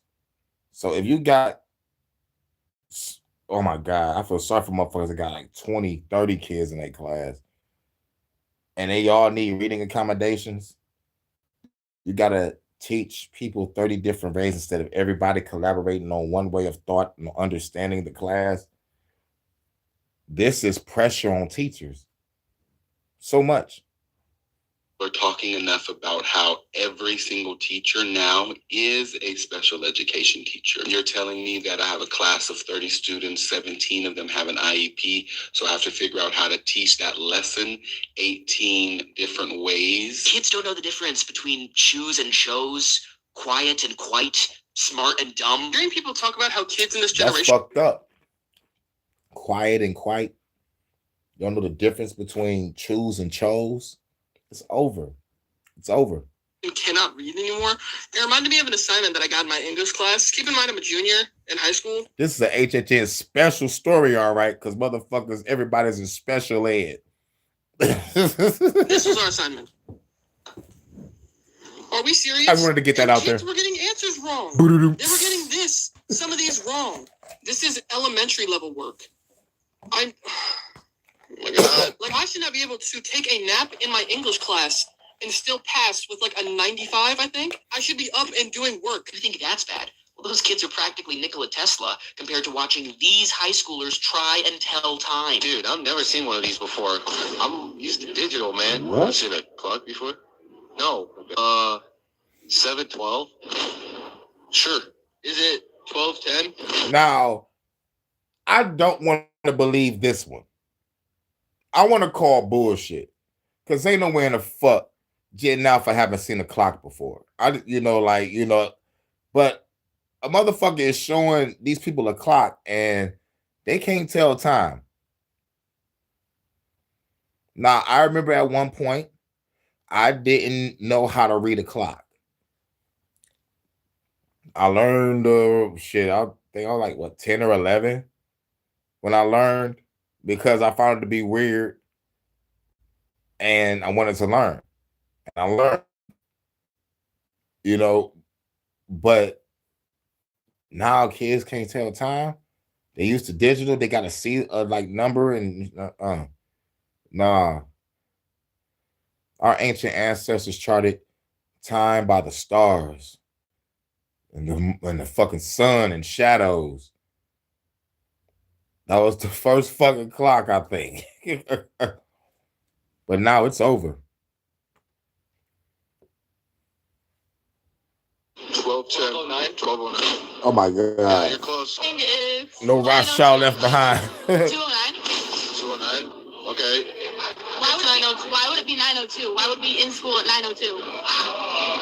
Why wouldn't we be in school at 9:02? Why would we be in school? Oh my gosh, it's like going to a surf convention and you're like, why is there water? This guy says the crisis can be laid squarely at the foot of the parents for not teaching their kids to read in the first place. Millennial parents are why Gen Alpha can't read. 73% of Gen Alpha parents are millennials. They're the person who gave the kid a tablet at 0 years old because mommy has to watch 16 and Pregnant. And now your child is in school and they are skipping popcorn reading because none of these kids can read. The tablet just taught them how to put in prompts, which is why it's so easy for them to use things like AI. AI doesn't take any brain power. It's deleting your ability to think. It's why the Gen Alpha kid can have a paragraph in front of him telling him the directions for something, and he still doesn't understand the directions. He doesn't understand what to do. Normally, AI just tells him this. I said that to say this. If you are a millennial parent, you need to stop giving your kid the tablet. Not only are we raising kids who can't interact with the world because they can't read, we're then giving them the technology that isolates them from such a young age and causes them to lose their innocence. We used to all agree that protecting kids' innocence was very important because they can never get it back. But I've never seen a generation of kids more jaded than the ones today. You're supposed to become jaded when you're emo at 15 and listen to My Chemical Romance. But now you have 7-year-olds who don't find any joy in life, who don't want to look at a sunset. All they want to do is get back home on their dopamine machines. This is why Gen Alpha doesn't appreciate any parts of the real world, because it doesn't give them stimulation quickly enough. And us non-Gen Alphas are obviously the ones who gave them this world. So it's our fault, and we have the ability to remedy this. So I refuse to allow this to continue to happen. And I want to make sure this doesn't happen to Gen Beta next. And this point has to be continually argued, because there are these handfuls of Gen Alpha Defender channels who keep trying to debunk my videos. And honestly, their videos are actually kind of hilarious. There's a new video trying to debunk me. His name is Gum. He made this video called Gen Alpha is Fine. And it's actually one of the most entertaining videos I've seen in my life. Maybe my favorite moment when he tries to debunk me is when I say Gen Alpha has such a scattered attention span, they don't even watch movies anymore. And then gum makes an AI version of me that's 300 pounds, and then debunks my point by asking Google AI if Gen Alpha watches movies. And when Google AI says, yes, Gen Alpha watches movies, he puts up an image of Patrick Starr as a stripper and says Casey Simpson has officially been debunked. Which real human being isn't able to sit and watch a movie for more than an hour. You are just spouting random bullshit. His YouTube channel. Like top tier content. But despite how hilariously terrible these channels are, I still have to argue that Gen Alpha needs to be saved because these Gen Alpha defenders, or as they should really be known, these Gen Alpha deniers, are standing in the way of us all being able to collectively renounce the child abuse we are inflicting on Gen Alpha daily. 40 years ago, if any child was raised by their parents this way, where the parents kept the kids away from other kids and just gave them like a shiny box in a closet for 8 hours, obviously CPS would be called and they might be thrown in jail. But abuse does not cease to be abuse when abuse becomes a fad. Parents used to beat their kids. Parents used to lobotomize their kids. And now we spiritually lobotomize our kids. They're not reading to their kids. They're not monitoring their homework. They cannot be talking to them daily to be this illiterate. It's impossible. So I'm so gratified to see so many comments saying that these videos have changed how they're going to raise their own kids or even encourage them to have more kids. But I'm disturbed to see some people comment they're rethinking if they're going to have kids because of the brain rot epidemic. And I'm like, no, you are absolutely the people who should have kids. The people who are watching these videos and are going to be thoughtful parents. You're the ones who we need having more kids. You can raise your kids right, even if everyone else isn't. You can raise your kids however you want. You can even raise them with 1738. You know what 6'7" means? No. God, you're so old. Do you know what 1738 means? No. Fucking loser. I'm like, hey, what's up? Some of Gen Alpha's sense of humor is a little out there, but some of it can be funny, maybe.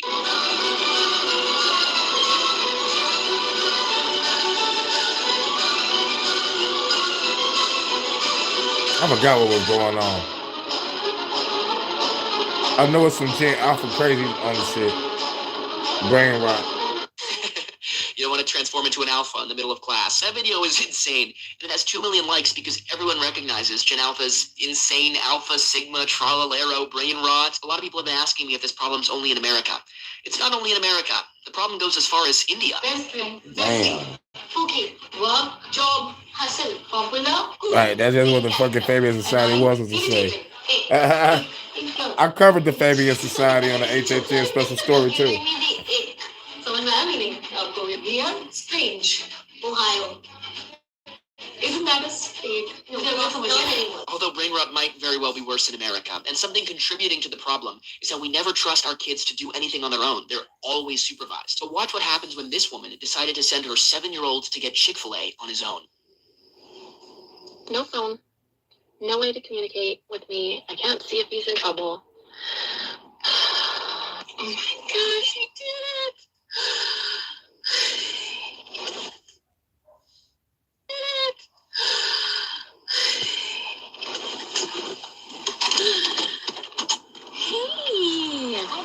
Have to ask the manager or anything. Really? He just gave it to me, yes. They just served you? Yeah. And then You got your happy now and he gave me some money. I want to do that again. really? Yeah, that is so fun. Do you feel like that builds confidence? Yeah, for sure. A little nervous? Yeah. Like, my legs are still shivering. Really? But, yeah, that was so fun. Awesome. You did I'm so proud of you. Way to go. So, we got the cup in a big cup. Okay. And then I got, Oh, you upgraded me? yeah. Nice. Thank you. I raised you right. That is awesome.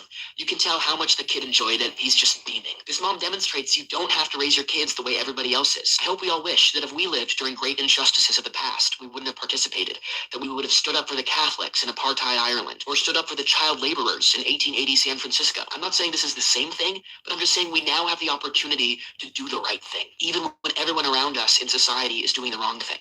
What side of history will you be on? People are... Yup. And what nobody paid attention to was this. The kid was excited to do something on his own. Nobody paid attention to that part. The kid's emotion. He was happy to do something without having technology. You feel me? It's going to be exciting and liberating to see people go back to nature. I hope everybody caught that part. It was like my legs still shaking, doing some normal shit without having an iPad in my hand. That's gonna be the type of person that want to be adventurous, go out on nature walks, climb mountains. Just like it's like that experience right there could turn that kid into Indiana fucking Jones. But yeah, we on the next one. I read a line somewhere which Now says, this is about critical thinking. Critical thinking also. Because we just went through the first half of the shit. Now, like once you do start using your brain, how are you using your brain? Everybody thinks a lot, but are you thinking critically? Is the question. you can silence 50 scholars with one fact. Right, put the fuckers down. Hell yeah. An idiot with 50 facts. This one line perfectly captures the... Let's go back. I read a line somewhere which says, you can silence 50 scholars with one fact, but you cannot silence an idiot with 50 facts.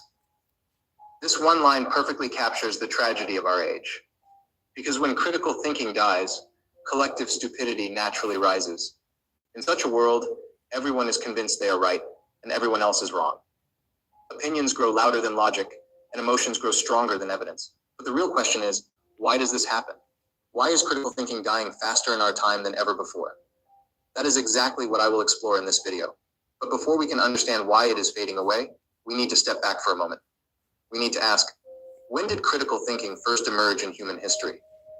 What does it actually mean to think critically? After all, you might be thinking a lot, but are you truly thinking critically? So, let's get into it. Critical thinking is more than just thinking a lot. It is the disciplined habit of questioning assumptions, seeking evidence, and applying reason before accepting any belief.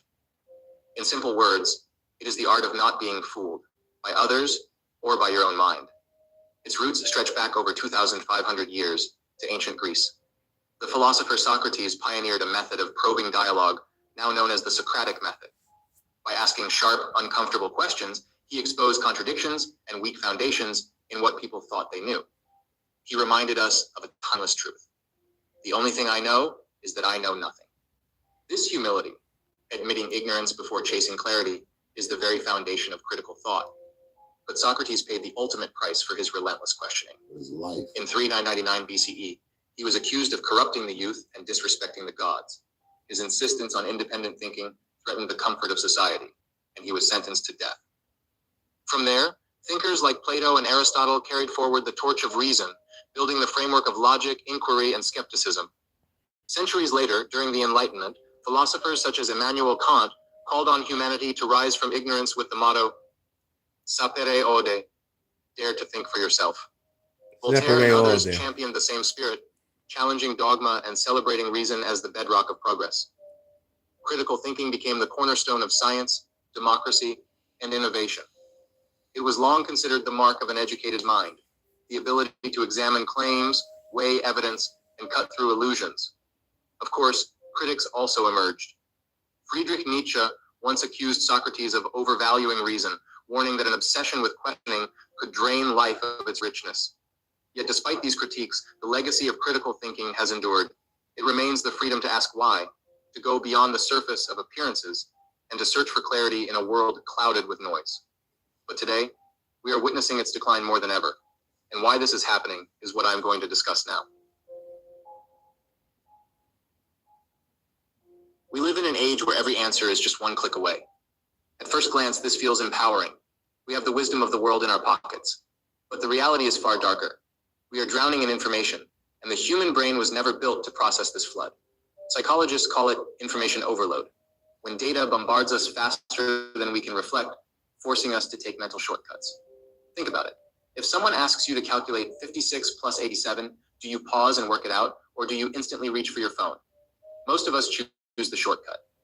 Every detail of life has become Googleable, and while that makes life easier, it also trains us to offload our thinking onto machines. Over time, we forget how to reason deeply because we've stopped practicing it. The Nobel laureate Daniel Kahneman once described two modes of thought: System 1, which is fast, automatic, and intuitive, and System 2, which is slow, effortful, and rational. Critical thinking lives in System 2. It is the part of us that questions, analyzes, and doubts. But here's the problem. When apps, calculators, and AI do the hard work for us, System 2 is left idle. Like a muscle that is never exercised, our deeper reasoning begins to atrophy. This is why many people today remember not the answer itself, but only where to find it. Studies even show that constant reliance on search engines makes us less likely to commit knowledge to memory. It's what researchers call the Google effect. We outsource our intelligence, skimming headlines and trusting the first popular result. The result? Mental laziness. Our world moves so fast that we don't stop to reflect. We prefer instant headlines over complex reasoning, sound bites over analysis, intuition over scrutiny, the Socratic method of questioning, asking, refusing to accept easy answers, has been replaced by a culture of Google it and forget it. Information overload has given us the illusion of knowledge but stripped away the discipline of thought. And in that silence, critical thinking quietly dies. Information overload may dull our minds, but something even more dangerous follows: the comfort of only hearing what we already believe. And this is what I am going to discuss now.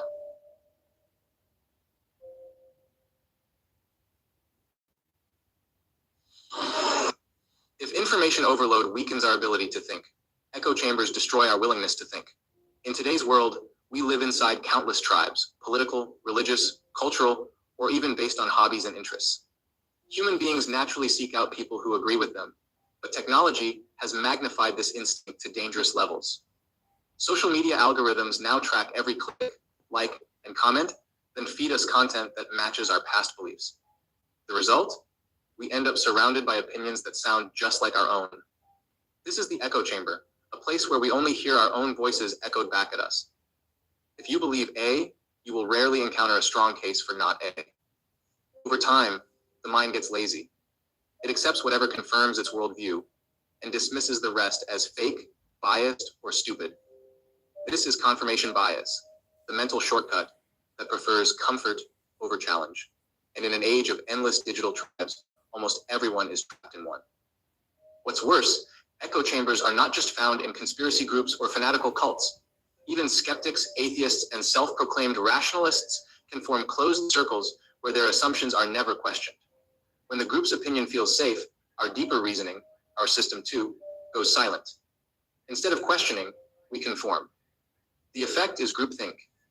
Each tribe convinces itself that we alone have the truth, while outsiders are branded as blind, foolish, or even evil. Echo chambers breed blind spots. People stop asking, why do I believe this? And instead say, this is just what we believe. Honest questions start to feel like betrayal. The result is a society where dogma replaces dialogue and loyalty to the tribe matters more than loyalty to truth. This is the exact opposite of the Socratic spirit. Modern media, whether it's news outlets, social feeds, or influencers, has mastered the art of drama. They know one thing very well: outrage sells. Attention is currency, and nothing grabs attention faster than exaggeration. Headlines are designed not to inform, but to provoke. Stories are often framed in the most shocking way possible. You won't believe this, or the world is ending if you don't act now. Even educators and honest creators feel pressured to exaggerate, because without drama, no one clicks. In fact, I admit that I sometimes use extreme titles like "The Only Way to Feel Peace" just to draw people. All right, no, bro, you stay up, bro, stay up. You must Salute the no. Exaggeration, or your message gets lost. But this is for a good cause, to make you watch videos and much love, like Vonta. You be safe for you wet. I know she had to step out for a minute. The problem is, this and salute everybody in the numbs chat. us. When everything is advertised as a crisis, nothing feels trustworthy anymore. People lose patience for nuance, and their emotions take over where logic should be. Critical thinking struggles in an environment where every headline screams emergency, every post demands instant reaction, and every issue is dressed as a life or death battle. This is not new. Journalism has long followed the rule: if it bleeds, it leads. But today's 24/7 news cycle, fueled by algorithms and profit-driven clicks, pushes sensationalism to an extreme. Breaking news banners, exaggerated statistics, and fear-loaded phrases like record lows or worst ever are used constantly, even when the situation requires calm analysis. The result? A population that is always anxious, always distracted, and rarely thoughtful. We click, we share, we panic, but we don't pause to think. In a world where everything is hyped to the third degree, rational discourse becomes almost impossible. Sensationalism creates a rumor mill of outrage where slow and careful thought feels out of place. Instead of Socratic questioning, we are left with knee-jerk reactions. And once again, collective stupidity grows stronger. But the real question is, how can we stop this? Collective stupidity will grow stronger. And I'm sorry to say it, this is why I say that some of these NPCs and sheep that's going to be in this idiocracy is going to have to be my target practice. Because these fuckers are going to be in the way of the revolution. They're going to either throw us under the bus by snitching on us, or they're going to defend it. And some might be crazy enough to do it at the cost of their own fucking life. This is why I can't have no remorse. I'm going to start an organization called PAIR. Paris Against AI Robots. Stamp that down. Because we're going to be the resistance. I just made that up. It's called PAIR. It's going to be like the abbreviated letters. Paris Against AI Robots. PAIR is now a terrorist group. Be on the lookout for PAIR. And this is what I am going to discuss now. Encourage curiosity. Curiosity is the antidote to mental laziness. Einstein once admitted, "I have no special talents. I am only passionately curious." Curious people don't stop at the first answer. They ask why again and again. Before accepting any claim, pause and ask yourself, what is the evidence? How do I know this? What if the opposite were true? The quality of our thinking is revealed by the quality of our questions. Reading widely, journaling, or joining discussions and debates can help you revive that Socratic spirit of inquiry. Slow down and think. In a world that demands instant reactions, learn to resist. When you see a shocking headline, don't just skim. Read the full article, trace the source, and reflect. Avoid multitasking when dealing with complex ideas. Meditation and mindfulness can also train your focus. Remember, Daniel Kahneman's insight, our system 2 thinking, the slow, effortful kind, is where real analysis lives. Strengthen it by doing the math yourself, writing out arguments, or weighing pros and cons before making decisions. Diversify your sources. Escape your echo chamber. Deliberately seek out perspectives that challenge you. Read media from different sides of the spectrum, follow thinkers you disagree with, and explore viewpoints from other cultures. When you encounter statistics or claims, trace them back to their original sources. Play devil's advocate with your own beliefs and invite others to question them. Oh, yeah. This is how you weaken confirmation bias and strengthen your ability to see clearly. Reform education and leadership. Critical thinking must also be cultivated at a societal level. Schools should emphasize reasoning, debate, and analysis over rote memorization. Philosophy, logic, and science projects that demand inquiry help train young minds to think. Adults can do the same by studying logic, skepticism, or works by great thinkers. Yeah. Leaders, too, must model critical thought, showing not just conclusions, but the reasoning behind them. When public figures admit uncertainty and demonstrate honest inquiry, they set a cultural example that questioning is strength, not weakness. Every day, pick one assumption and flip it. Ask, what if this is wrong? What if the opposite were true? This simple exercise forces your mind into deeper reasoning. Another practice is teach back. Try to explain a complex idea to someone else. If you stumble, that reveals the gaps in your own understanding. Skepticism here is not cynicism. It's the courage to refine your knowledge by testing it. In the end, rekindling critical thinking means refusing to live on autopilot. It's choosing to question instead of blindly accepting, to reflect instead of react. As Socrates reminded us more than 2,000 years ago, the unexamined life is not worth living. Yep. And Socrates died for that shit. But shouts out to everybody. Hope you have a cool day, cool afternoon, cool evening, cool night. This is the HHN. About to get ready to work on some music. Like I already ate. I was eating in the middle of the first video. But shout out to everybody in the chat. Much love to the UK correspondent Vanta. Shouts out to Jordan. Shout out to No, Live and Learn. Eyes Wide Shut. Charles came through. Much love to Jewel. I already know from Gotham City. Who else was saying? Who was that? Oh yeah, shout out to Rum Solo. What up, though, Solo? And everybody's gonna watch on the playback. This is Gen Alpha Talk and Idiocracy, connecting what's going on. Going back, children don't know the first day of the motherfucker. Or the fucking first month of the year. Children don't want the parents' help to get help on homework. They'd rather get it from social media. A kid asked Chat GPT, Gemini, how every day in school. Fucking crazy work. And one motherfucker, and this is shit that made me laughing. I cried laughing. When the motherfucker asked the motherfucker teenagers, like, what's worse than a breakup? What's worse than the breakup? What's worse than a breakup? He said, when his phone died in the middle of gooning. He said, phone died mid-goon. I bust out fucking laughing. That shit fucking hilarious. But we also show about a little girl. You know, like the teacher asked the class, like, what would be a holiday if y'all was to create one? And the little girl said, no phone day. You know, yeah, no phone day. Put the phones down, put the tablets down and shit, and spend time with your fucking kids. You know what I'm saying? Which shows there's a lot of kids out there that's going to grow up and probably be mad or resent their parents for being on the phone all day and not spending time with them. Get ready for a lot of counseling sessions on that shit in the future. Best believe that shit. I think I should capitalize on that shit now. On some real shit.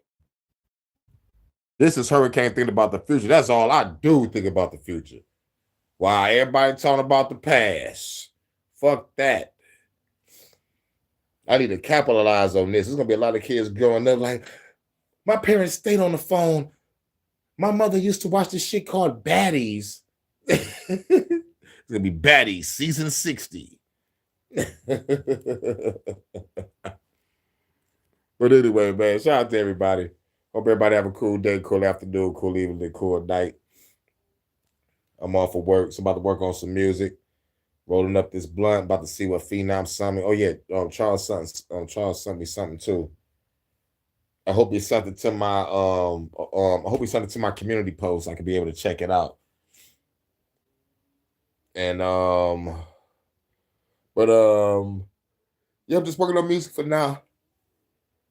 I should be back for Detroit after dark. If not, I might find some a little later. Like if not, I'll be back Detroit after dark. So I catch y'all in a minute. Peace. Peace. Peace. We out. HHN special stories. Gen Alpha is cooked. Idiocracy is here. And the only way to stop it is a revolution. I'm out.